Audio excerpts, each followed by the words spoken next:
اللهم صلي وسلم وبارك على سيدنا محمد. الخبر اللي معايا أسرار لأول مرة عن الفنانة شيماء سيف، وإليكم التفاصيل.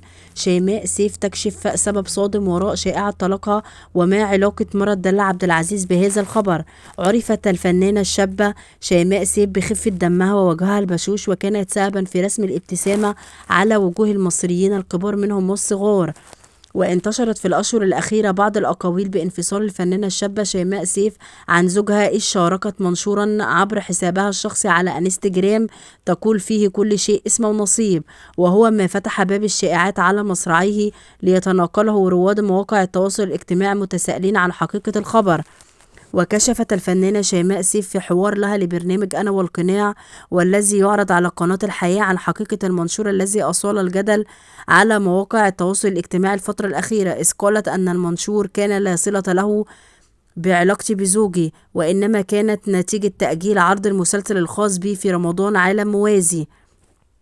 وقالت أنه في الفترة التي أصيبت فيها الفنانة دلع عبد العزيز بفيروس كورونا، نشرت هذه العبارة موضحة أنها كانت تشارك متابعيها دائما حياتها الخاصة.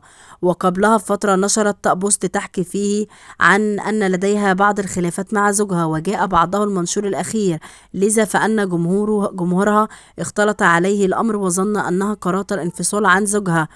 كنا بنصور مسلسل عالم موازي، والمسلسل اتأجل بسبب مرض الفنانة الكبيرة دلال عبد العزيز، فكتبت وقتها كل شيء اسمه ونصيب، والناس افتكرت اني اتطلقت.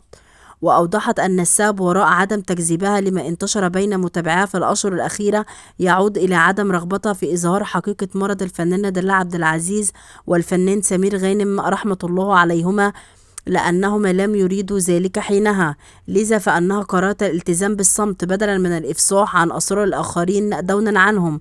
لو كنت رديت وكذبت الخبر وصححت سوء الفهم اللي حصل، كان لازم أذكر السبب، وأنا مش عشان أبرأ نفسي يبقى أقول سر في حياة حد ما ينفعش يتعرف أو يتقال.